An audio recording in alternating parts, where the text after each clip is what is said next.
We have a challenge for you. Can you separate fact from fiction? Beyond Belief. Fact or fiction? Hosted by Jonathan Frakes. We live in a world where the real and the unreal live side by side, where substance is disguised as illusion, and the only explanations are unexplainable. Can you separate truth from fantasy? To do so, you must break through the web of your experience and open your mind to things beyond belief.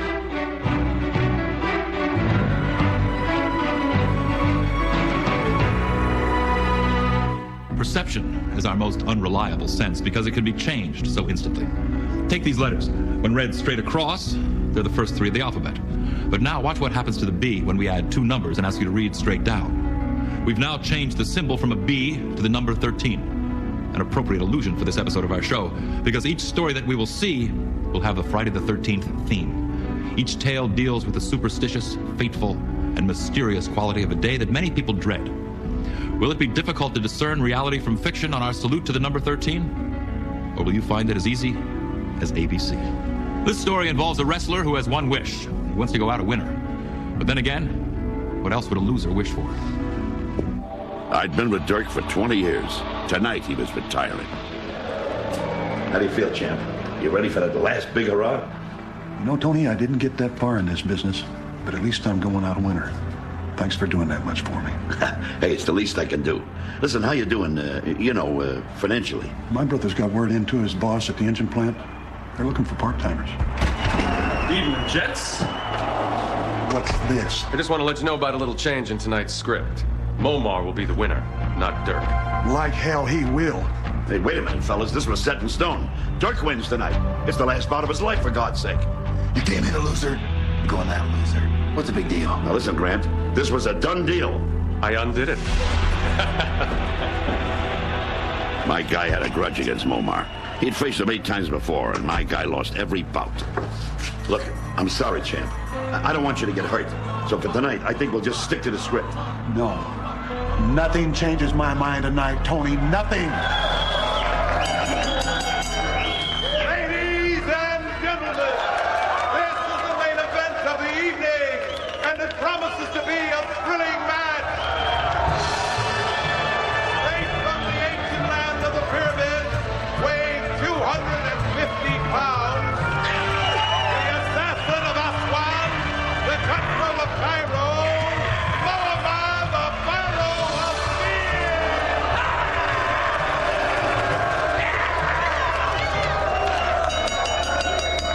And his worthy opponent, making his final World Wrestling appearance, weighing 248 pounds from the Motor City, the demolition expert who takes his opponents apart brick by brick. Let's hear it for Dazzling Demolition!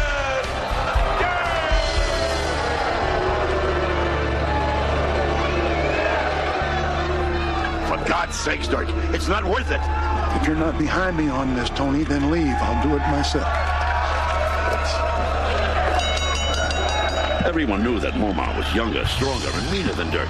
They were both showmen who liked to excite the crowd.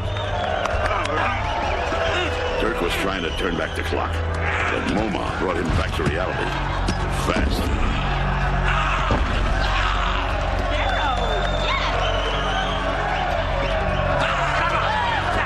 Dirk was acting the part of the loser right now. This was the part he played the best. He didn't belong in the same ring with Momar, and Momar wanted to prove the point.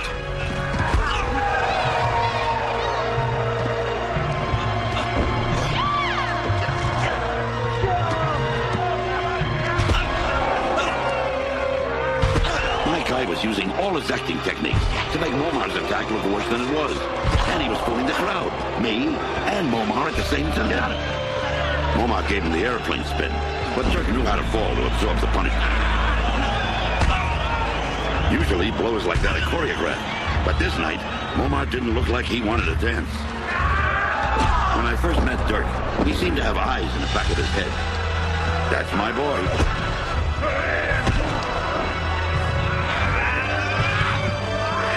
These two guys were great performers who knew how to give the crowd what they wanted. I try to keep telling myself, there's no business like show business. Hey!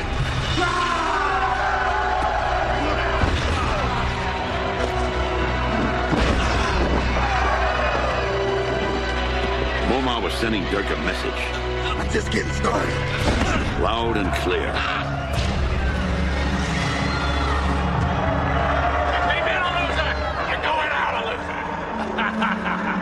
Don't you listen to him, Dirk. You're a winner. Go out a winner. You can beat this guy. You can do it.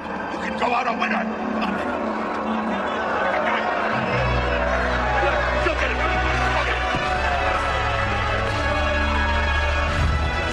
Suddenly, all the years of sweaty locker rooms, cheap hotels, and broken marriages were showing on Dirk's face. Momar seemed to be standing for every failure in Dirk's life, and he was not going to get even.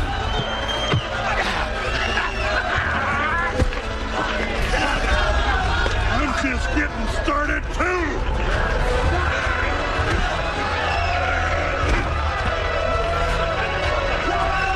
I'm just getting started. I'm just getting started. I'm getting started. Yeah! The crowd was with him now, and he suddenly seemed 20 years younger. I don't know how long the bout really lasted, but for me it was a lifetime. But at least my guy was going out like a champion. Momar's corner always thought he could come back against Dirk, but now they were starting to believe that man could lose. You give up? You give up? Momar's shoulders were on the mat, ready to be counted out. Winner, winner! I couldn't believe it. Against all odds, against a superior opponent, Dirk had finally beaten the man he could never beat. What a way to go out. And then I saw the doctor went over to examine Momar.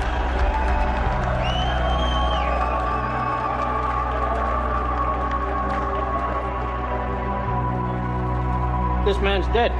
He's ice cold. Been dead for at least 20 minutes. You've been wrestling a dead man.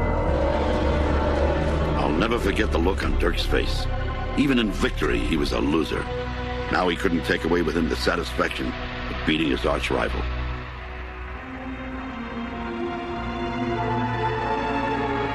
Of course, Dirk's real rival was never Momar in the first place. In the end, his real opponent turned out to be Lady Luck.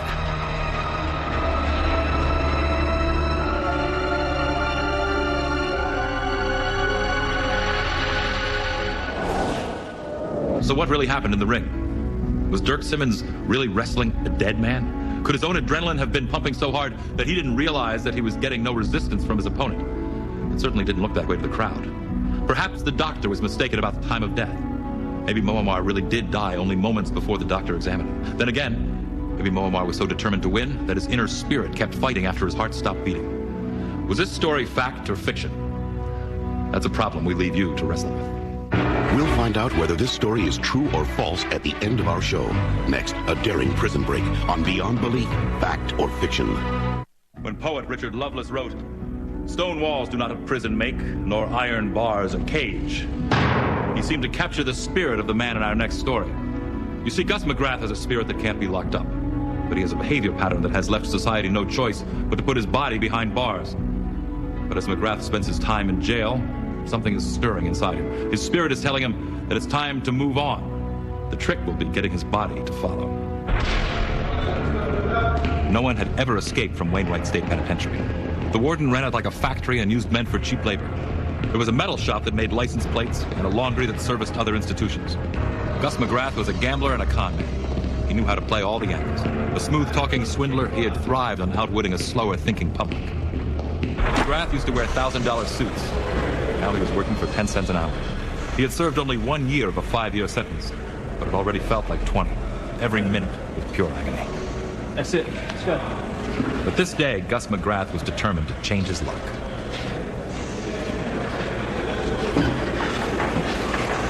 Jan, I'm going Looney Tunes. There's got to be a way to bust out of here. Fat chance. You know, they don't get you with the head count. They'll get you when they check the hampers. Yeah, I know. All right, let's go. Line it up. Let's go. Miller, Graff, Dunn, Ramirez. Where the hell's Ramirez? Yeah, they sent him to the metal shop this week. Got Mosley instead. Hey, they printed the wrong name on the list. Mosley. All right, let's go. Move it out. Let's go. Come on.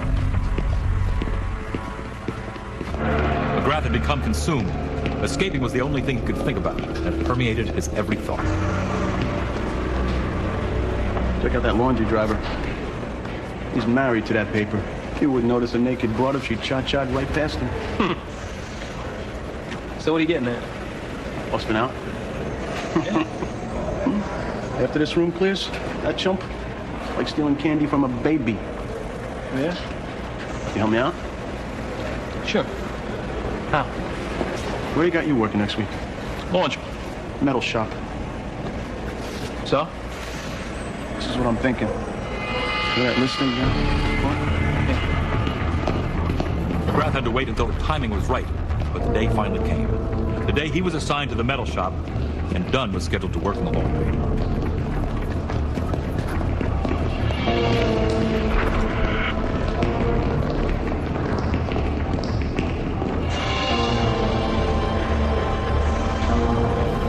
The first part of his plan had worked. Now he would call on his skills as a con man. It was brazen, but like all good scams, McGrath believed it could work. Line it up. Let's go. Akins, Miller, Dunn. Hey, where's Dunn? He's supposed to be here. Sound the alarm. All right, listen up. This is a lockdown. I don't want no trouble. Understood? Yeah. All right, let's go. Move out. Come on, move.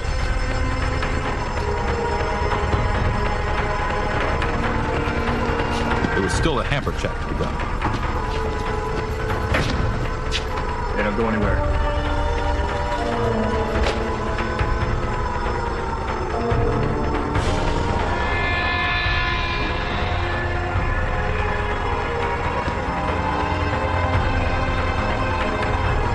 McGrath's heart was pounding so hard he was afraid someone might hear it. This was the kind of rush he lived for.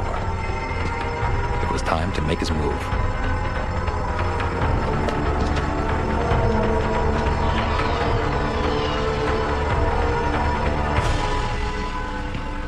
Hey, boss. Hey, lockdown's been lifted. The guy was in the metal shop the whole time. Clear the load.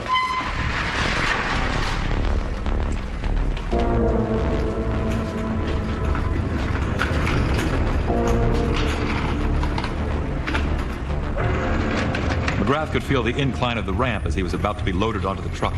He suddenly wondered if the driver would notice the extra weight, but he didn't. He could feel the ground moving beneath him, and he could hear the hum of the truck's engine. It was the sound of freedom. He realized he had pulled it off. Lady Luck had finally returned. He would wait until the footsteps disappeared, and then he would make a run for it. That was the plan, until he saw where he was. Oh, no. Oh, no. No. McGrath had successfully escaped, all right. Straight into the belly of another prison. And for all his street smarts, it was something he didn't know. Something it's easy to lose track of in prison. He didn't know what day it was.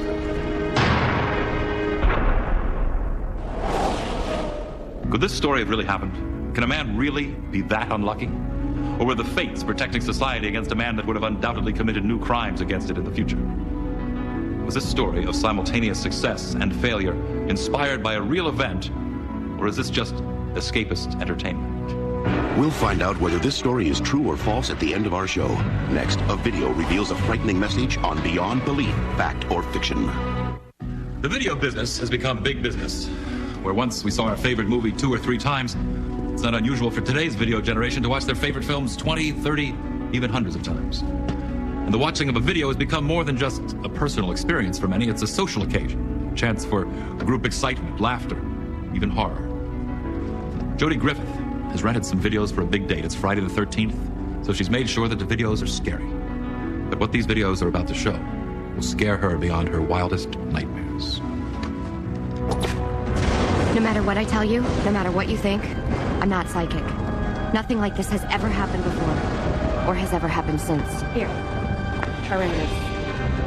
There. That looks better. You sure I look all right?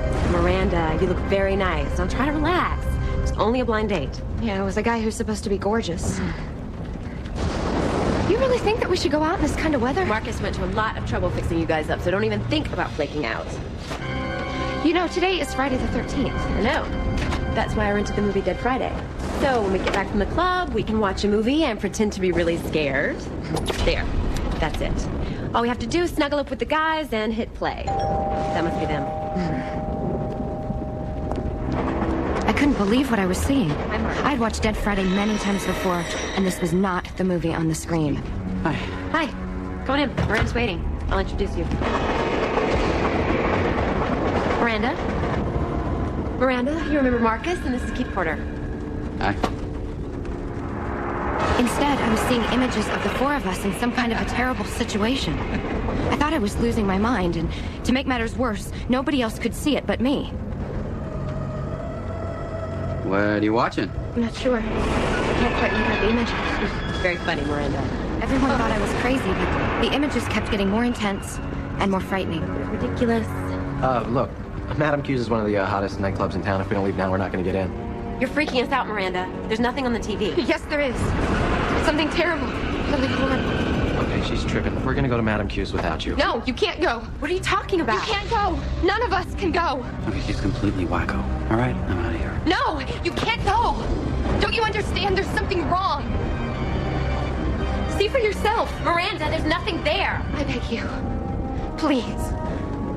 Don't go. This is really weird, okay? It's really bizarre. You coming, Marcus? Come on, Jody. Let's go. Let's go. Marcus, wait. Marcus, wait. Look, all right, if she didn't want to go out with Keith, she could have said something earlier, all right? I knew she was going to flake. Are you coming or not? I don't know. Marcus, she's my roommate. And my friend. I can't just leave her here like this. She's having a breakdown or something. Okay, fine. I'll see you later. I'll always be grateful that Jody made the decision to stay with me. And so will she.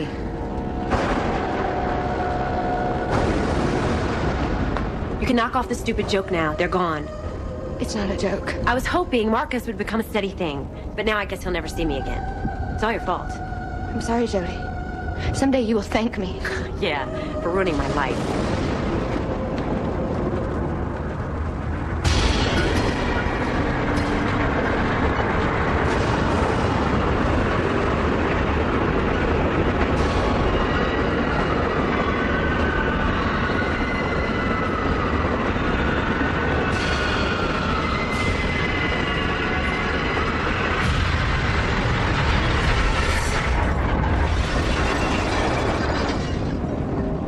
Later that night, everything had calmed down.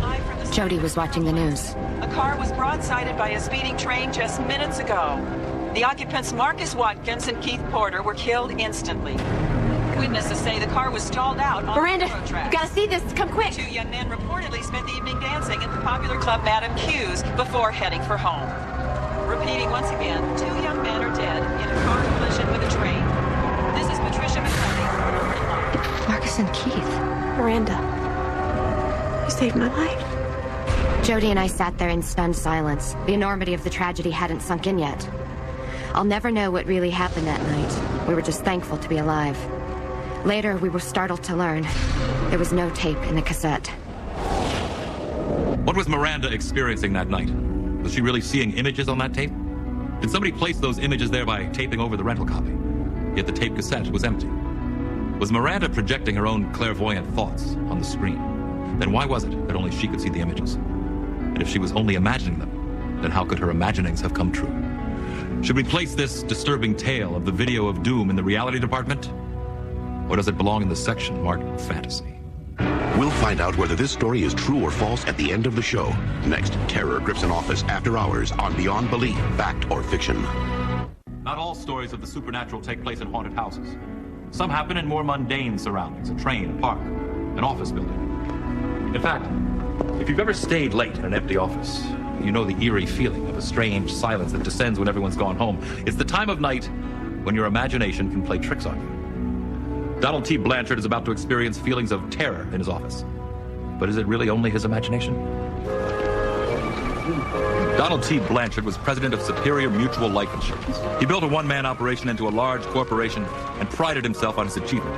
He attributed his success to diligence, thrift, hard work, and courage. He could handle anything and expected others to do the same. Put those files in the briefcase, along with the tag ring. And take the other files and these to McDonald. McDaniel, sir. Whatever, I have to leave. And tell McDaniel. McDaniel, I want those cases processed by morning. By morning. Yes, sir. Jim McDaniel was not cut out of the same mold as his boss. McDaniel was honest, sensitive, and insecure. Perfect prey for a shark like Donald T. Blanchard. Oh, let me guess. Boss wants these by morning. Yep. Well, it's a good thing I work for a life insurance company. At least if they work me to death, I'll be covered. You know, Mr. Blanchard, if you don't come in on Saturday, don't bother coming in on Sunday. As McDaniel looked over the work Blanchard had assigned to him, one fact became clear. By the look of things, this was going to be a late night, a very late night.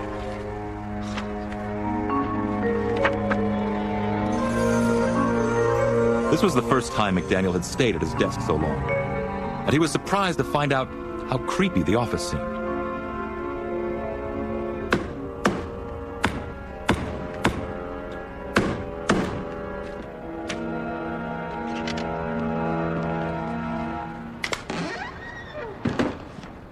Hello? Anybody out there? He followed the sounds to the outer office. It seemed to him he was not alone.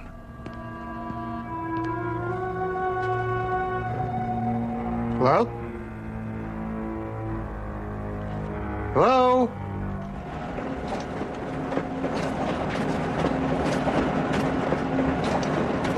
Hello?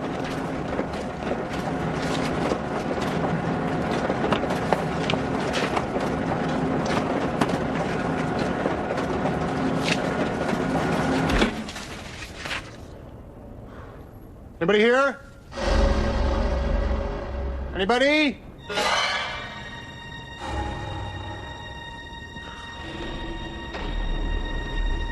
When he returned to his office, he found a file on the floor. How did it get there? Was there some prowler going from office to office? The file was one that the boss wanted disposed of quickly. It was the paperwork surrounding the death of Douglas Taggarine. Taggarine was a successful businessman who died under mysterious circumstances. His family contended it was a fishing accident, and Superior Mutual was liable for $2 million.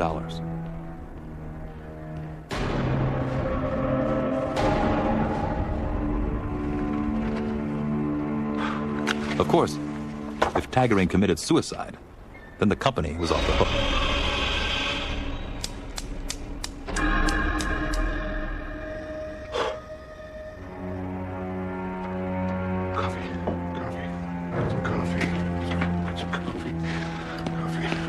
Coffee, just need some coffee. Go. Hey, Mr. Blanchard, you scared me. McDonald? McDaniel. I'll just be getting a few things and I'll be on my way.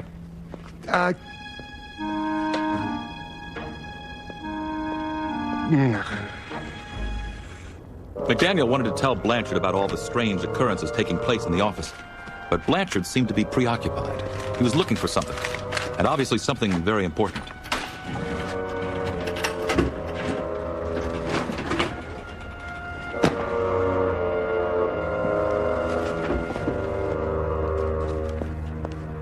McDonald. McDaniel. Right. You okay? I don't know. Well, your face looks like you just saw a ghost or something. Well, to tell the truth, the strangest things started happening. I was seeing things. This is your first job in the life insurance game, right? Yeah. Look, new people sometimes get spooked working in the business of, well, let's face it, death. It can affect the subconscious. Your mind can play tricks. They're not real. You've got to confront these things. Meet them head on. Know what I mean? Of course. Of course. All So you have the Tagrin folder. I've been looking for this. If you ask me, sir, Tagrin didn't commit suicide. Death was clearly accidental. I'll finish this. You needn't concern yourself with it anymore. But, sir, I insist. Hey, go home. Get some rest.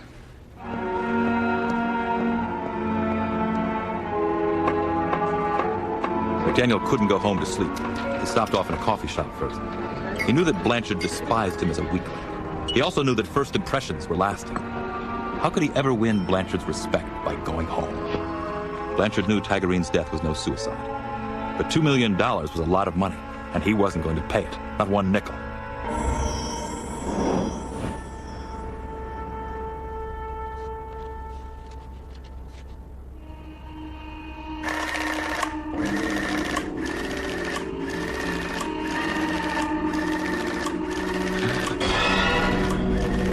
Blanchard had courage, but he had something else. Who's out there?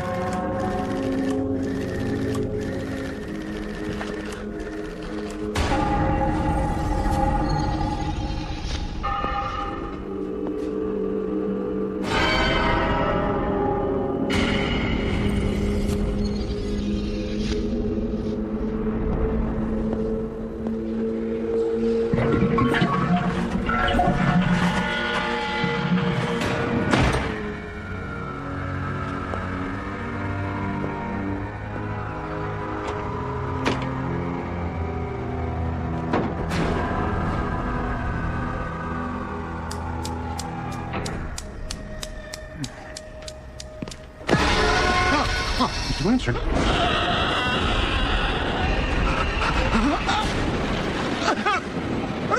Oh, jeez. Oh, I got you.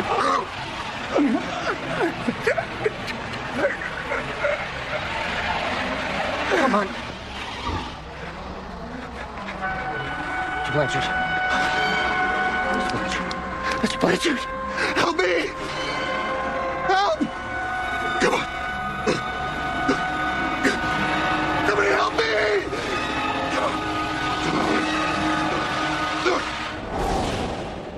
An ironic twist has occurred here. The boss, who was unafraid of ghosts, is done in by his own fear.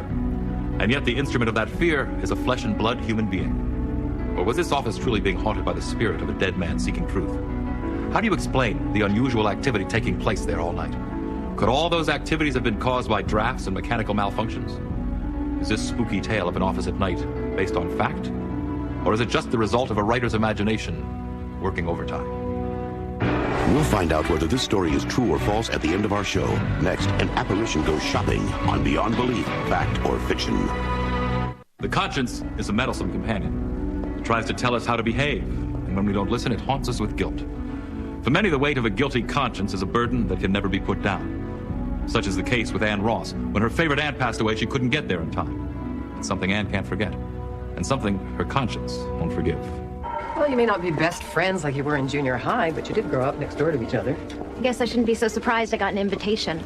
I could live without going to her wedding, though. You two used to be inseparable. That should count for something. Guess so. That's pretty. So whatever happened between you two? Drifted apart. In high school, she found her friends, and I found mine. Well, still, you should be happy for her. She's found somebody. At least she's not going to grow old alone. What about this? No, you can see right through that. So?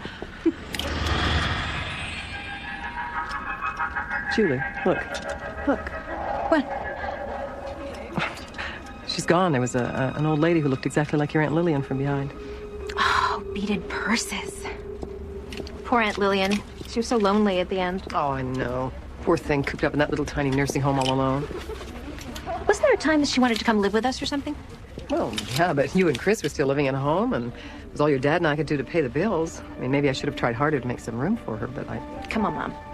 It's not an invitation to beat yourself up. I shouldn't have said anything. The last time we saw her, she took me aside and she told me that the most important thing in the world to her was that someone she loved be with her when she died. Why are old people so morbid? Oh, no. Lillian was very straightforward. I remember she said to me, Annie, it's very important that the last face you see be the face of love. Remember that, Annie. I'll never forgive myself for not being there when that call came. Mom, That was 5 years ago. You gotta let it go. I still feel bad about it. Of course you do. It's your hobby. Guilt is your hobby. Oh, I'm sorry, honey. Did you find something? What do you think? Oh, that's nice. Oh, it's a little long, though. No, you can have that taken off. Go try it on. Okay. Come on. Do you smell that? What? The flowers? No, it's Aunt Lillian's perfume that she used to wear. It's stronger over here. Mom, I don't smell anything. Oh, it's uncanny. Lillian?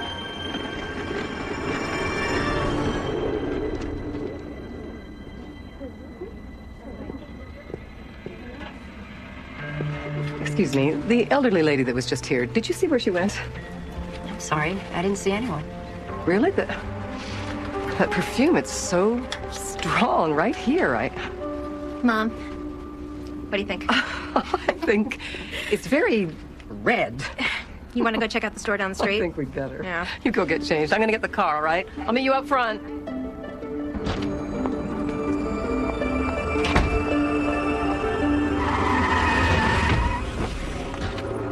my God. Someone call an ambulance! Someone get her daughter. She's in the changing room. Hurry! Lillian, it is you. How can it be you? I will not let you die alone. It's very important. The last thing you see is the face of love.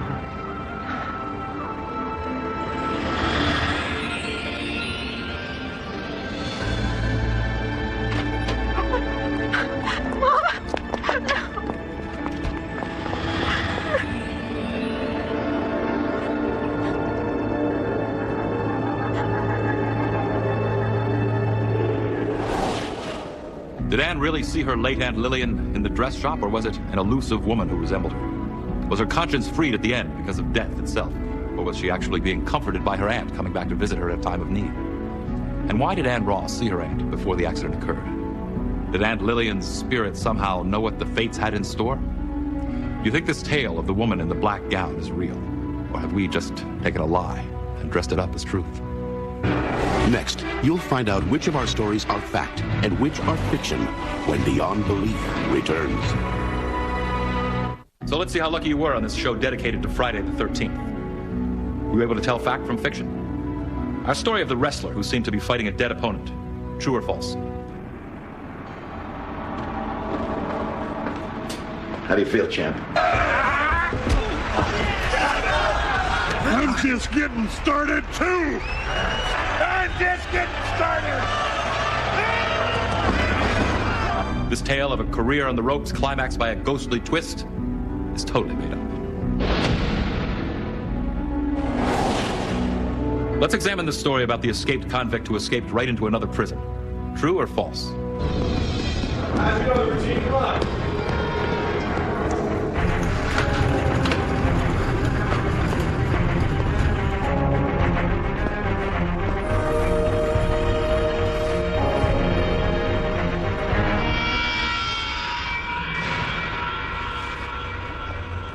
Oh, no. This tale of the pathetic prisoner is based on an actual event. It happened. And how about the young woman who was able to see the foreshadowing of doom on her VCR? Let's take another look.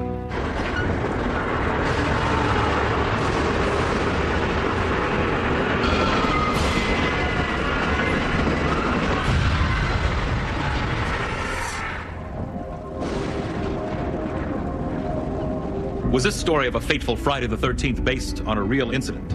Yes, it was. What about the story of the late-night office that seemed to be haunted? Fact or fiction?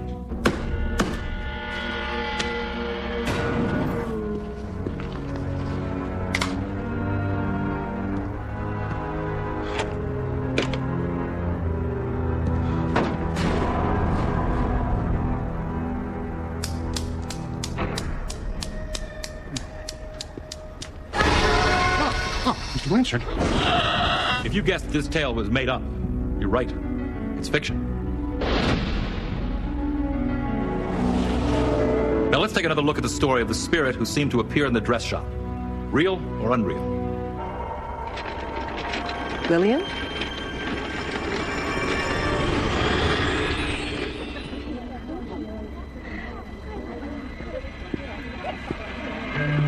Excuse me, the elderly lady that was just here, did you see where she went? Sorry, I didn't see anyone. Really? That perfume, it's so strong right here. If you thought a similar story to this one actually happened, you're right. It's fact. According to first-hand interviews conducted by author Robert Trailings. How was your perception tonight? Could you identify truth from falsehood? Perhaps some things are so unusual that the words true and false seem inadequate. Much better to use the words beyond belief. I'm Jonathan Frakes. Join us for more stories next time on Beyond Belief, Fact or Fiction.